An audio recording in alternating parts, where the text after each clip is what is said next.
This is the story of a girl named Rebecca. A year ago, her life was very good. She lived comfortably and happily with her husband Peter and her son Zachary. Her husband Peter worked in a church, and he wanted his wife and his son to work with him in the church, serve God, and help everyone believe in God. Rebecca also listened to everything her husband said. Everything was going very well. Rebecca, her husband, and her son were all very happy. But after a few days, Rebecca's son killed himself, and from that moment Rebecca's life changed. Rebecca couldn't bear the shock of losing her son. She turned to harmful habits. She also drifted away from the church, and Peter didn't like that. Peter gave Rebecca 1 year and said that if in 1 year Rebecca didn't stop her behavior, he would leave her. Rebecca loved her husband very much, so she was ready to do anything to follow what he said. Peter had a friend in the church named Miriam. She used to come to counsel Rebecca, and now Peter and Rebecca had been living apart for a year, because Peter said that until Rebecca completely recovered, he would not live with his wife. For a year, Rebecca had been waiting for her husband, but in that 1 year, a lot happened. She always felt that someone was in her house, especially in her husband's office. She told everyone about this, but no one believed her. Everyone believed she had fallen into addiction and that afterwards, she was having these illusions. Slowly, Rebecca also started accepting that it was all her fault, that it was just her imagination. But one night, Rebecca again felt that someone had entered her house. She got very scared. She was searching the whole house, but her eyes kept going again and again toward her husband's office. She was very scared. She felt a thief had entered her home. She tried calling her husband, but Peter wasn't picking up. She texted him that someone had entered the house, and he wanted to kill her. Rebecca was very scared. She had a gun, but she didn't know who was in the house. Just then, she heard a sound near the door. Rebecca ran to the door and saw that Peter had entered the house. Peter had received Rebecca's message and came to save his wife. Seeing her husband, Rebecca was very happy. She told Peter that someone had broken into the house and wanted to kill her. Peter searched the whole house, but there was no one there, and not in Peter's office either. He felt maybe Rebecca had started using again. Rebecca tried to convince her husband that she hadn't used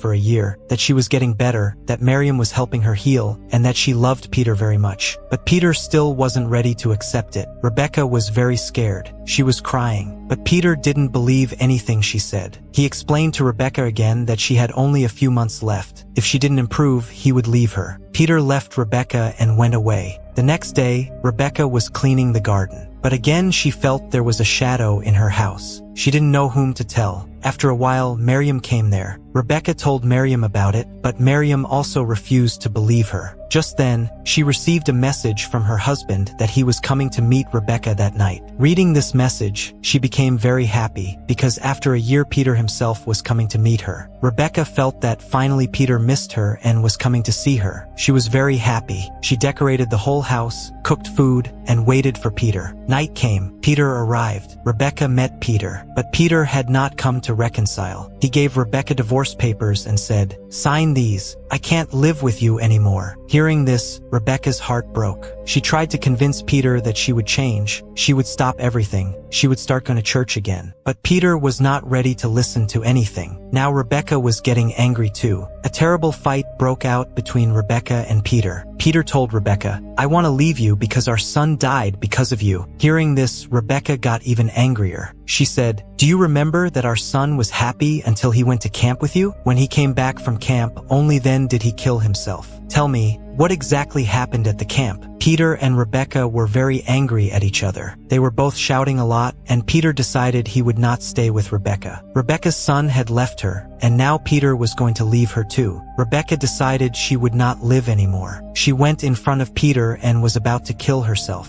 But just then, a scream came from inside the house. This scream was not from a human, it was from a demon. The scream was so terrifying and horrifying that both Rebecca and Peter got scared. Rebecca told her husband, "Listen, I told you there is someone in this house, a shadow. Now you heard its voice too, right?" Now Peter had to accept what Rebecca was saying. They both checked the whole house, but there was nothing anywhere. They didn't understand who was screaming, whose voice it was. After searching for a long time when they didn't find anyone, they felt maybe it was their misunderstanding. But Rebecca still kept trying to make Peter understand that it wasn't a misunderstanding. "Since you left, there's been a shadow here that wants to kill me. Please stay here tonight." Peter listened to his wife. Rebecca was serving Peter food, but then she felt there was a demon inside Peter. She got scared. She didn't understand what was happening. Peter realized that Rebecca was scared. He told her, "Come to me, let's pray together. Everything will be fine." Rebecca listened to her husband. They both started praying. But then Rebecca saw a shadow going into her husband's office. Rebecca screamed, and now both Peter and Rebecca went upstairs. They were slowly moving toward the door. When Peter touched the door, he felt there was a power inside it, and this power wasn't ordinary. It was very dangerous and very strong. But before Peter could open the door, a scream came from inside it. The scream was so horrifying that both Peter and Rebecca got scared. Rebecca understood that staying in this house, even for a second, would be very dangerous for them. She grabbed her husband and ran from there. But now Peter didn't want to leave the house. He told his wife, "Think about it. Why is all this happening in our house? Maybe it's a sign from above. Maybe I'm the chosen one. Maybe I've been chosen. I can't leave this house. I need to know what it is and what it wants from me." Rebecca tried to convince her husband, but Peter didn't listen. Helpless, Rebecca had to go inside the house too. They both went back to that door. But before Peter could open it, lightning struck in their garden, and their entire garden burned. They both ran outside. Rebecca was very troubled and scared. But now Peter was convinced that the one above was giving him a sign. He had been given a very important task,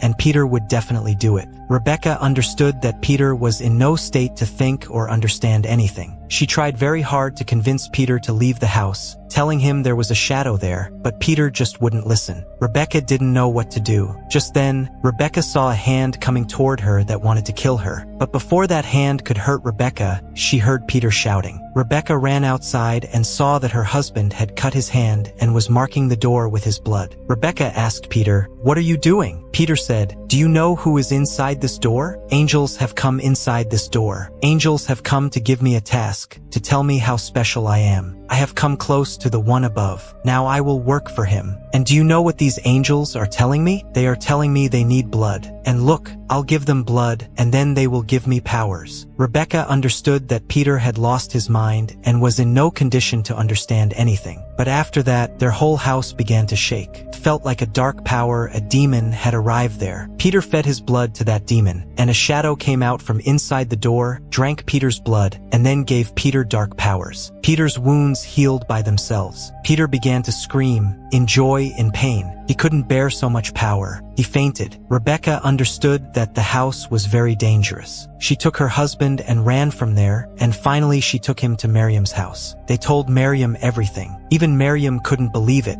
Was there really a shadow in their house? On one hand, Rebecca was saying there was a demonic shadow in their home. On the other, Miriam didn't know whom to believe. She told both of them, "Do this, rest for a while. Tomorrow morning we'll talk about it." Both agreed. Everyone went to sleep. But at midnight, Rebecca felt that the shadow had followed her there. She woke up in fear. She went outside looking for her husband. But Peter wasn't in the house, and neither was Miriam. Rebecca didn't understand where they had gone. Then she thought, what if Peter and Miriam had gone to their house? She worried a lot about Peter because she knew what she had seen. She had seen a demonic shadow, and it could kill Peter. Rebecca didn't know how to save her husband. To save him, she went to her house. But the poor woman didn't know what she was about to see. She saw Miriam and Peter worshiping that demonic power outside the door. Rebecca didn't understand what was happening. She went upstairs and shouted, "What are you both doing?" Now Peter was very happy to see Rebecca. He said, "Good, you've learned everything. I was just about to tell you. You know this power? It has been with me since childhood, and I worship it. I want you to worship it too. Look, Miriam has already agreed. We don't have to do much. Just feed this power our blood, and it will obey everything we say. Come, worship it with me." Seeing her husband like this, Rebecca got scared. She didn't understand what was going on. She tried to stop them both, but Miriam told Rebecca, "Don't stop him. Your son also tried to stop it, and you know what happened to him, right?" Hearing this, Rebecca was shocked. She understood that her son hadn't killed himself. This demon had killed him. But why? Before Rebecca could think further, Peter told her, "You know, today Miriam is going to feed her blood to this power." Rebecca looked at Miriam, and Miriam cut her hand. Miriam fainted, and a shadow came out of that room and dragged Miriam inside. Seeing all this, Rebecca got very scared. Now Peter said to her, Come on, it's your turn. Rebecca tried to run away, but Peter, who had now become a demon, stopped her. Rebecca, helpless, locked herself in a room, and Peter stood outside that room. Rebecca knew this door wouldn't be able to stop Peter for long. Peter was trying to convince her, there's no use running. Come out, offer yourself to the demon, and then everything will be fine. You know, I took our son to camp so I could explain to him how great this power is. But he's just like you. He didn't listen to me, and look what happened to him. I had to kill him because my demon told me to do it. Hearing the truth about her son's death from Peter's mouth, Rebecca was filled with rage. She decided she would take revenge on Peter for this. She came out. She told Peter, I have accepted what you said. I have accepted this power. Now I will feed it my blood. Peter was very happy. He took Rebecca upstairs. But now Rebecca had a different plan. She shot Peter. Peter fell to the ground, and the demon was very hungry. Finally, the door opened, and the demon came before Rebecca. Now it looked at Peter, dragged him inside, and did to him what it had done to Miriam. But after killing Peter, the demon could no longer stay in that house. Along with Peter, the demon also left the house. Now the demon was gone from Rebecca's home forever. Rebecca decided she would forget her husband Peter and start her life in a new way. And here the story ends. You all must tell in the comments how you liked the story, and don't forget to hype the video. Till then, thank you and goodbye.